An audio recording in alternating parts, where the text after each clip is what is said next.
நண்பர்கள் அனைவருக்கும் வணக்கம். இன்றைக்கி நம்ம இந்த வீடியோவில் பார்த்திங்கன்னா குடும்ப அட்டைதாரர்களுக்கு பொங்கல் பரிசு தொகுப்பு அறிவிப்போடு அமைச்சர் KR பெரியகருப்பன் தகவல் ஒன்று அறிவிச்சிருக்கிறாங்க. ஸோ அதை பற்றின தகவலை தான் நம்ம பார்க்க போகிறோம். அதுக்கு முன்னாடி நம்ம சேனலை சப்ஸ்கிரைப் பண்ணாதவங்க சப்ஸ்கிரைப் பண்ணிக்கோங்க.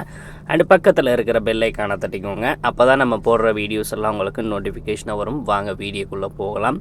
ஸோ இப்போ பார்த்திங்கன்னா குடும்ப அட்டைதாரர்களுக்கு ஆண்டுதோறும் வழங்கப்படும் பொங்கல் பரிசு தொகுப்பு குறித்த அறிவிப்பை முதல்வர் மு.க.ஸ்டாலின் வெளியிடுவார் என்று கூட்டுறவுத்துறை அமைச்சர் KR பெரியகருப்பன் தெரிவித்தார்.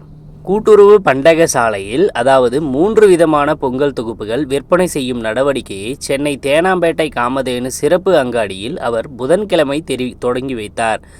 ஸோ பார்த்திங்கன்னா இதைத் தொடர்ந்து செய்தியாளர்களுக்கு அமைச்சர் பெரியகருப்பன் அளித்த பேட்டி, கூட்டுறவுத்துறை பண்டக சாலைகள், பிரதம கூட்டுறவு பண்டக சாலைகள் உள்ளிட்டவற்றில் சிறப்பு தொகுப்பு விற்பனை நடைபெறும். பச்சரிசி, வெல்லம், உலர் திராட்சை உள்ளிட்ட 7 வகையான பொருட்களின் தொகுப்பு ரூபாய் 199க்கும் 19 பொருட்கள் அடங்கிய தொகுப்பு ரூபாய் 499க்கும் 35 பொருட்கள் அடங்கிய தொகுப்பு ரூபாய் 999க்கும் விற்பனை செய்யப்படும். குடும்ப அட்டைதாரர்களுக்கு பார்த்திங்கன்னா ஆண்டுதோறும் பொங்கல் பரிசு தொகுப்புகள் வழங்கப்படுகின்றன. நிகழாண்டு எப்போது வழங்கப்படும் என்பதற்கான அறிவிப்பை முதல்வர் மு.க.ஸ்டாலின் வெளியிடுவார்.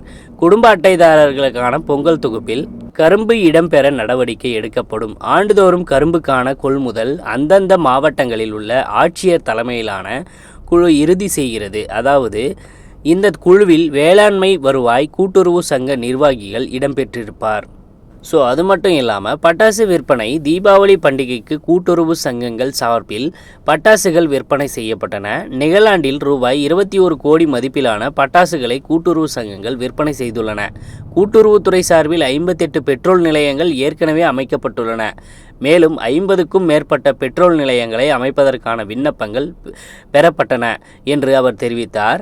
இந்த நிகழ்வில் பார்த்திங்கன்னா கூட்டுறவு மற்றும் உணவு நுகர்வோர் பாதுகாப்புத்துறை கூடுதல் தலைமை செயலர் J. ராதாகிருஷ்ணன், கூட்டுறவு சங்கங்களின் பதிவாளர் நா. சுப்பையன் உள்ளிட்ட அதிகாரிகள் பங்கேற்றனர். ஸோ பார்த்திங்கன்னா கண்டிப்பாக இந்த அப்டேட் உங்களுக்கு பயனுள்ளதாக இருக்கும் நம்புகிறோம். உடனுக்குடன் நம்மளுடைய அப்டேட்ஸ் எல்லாம் தெரிஞ்சுக்கணும் அப்படின்னா நம்ம சேனலோடு தொடர்ந்து இணைந்திருங்கள். நன்றி, வணக்கம்.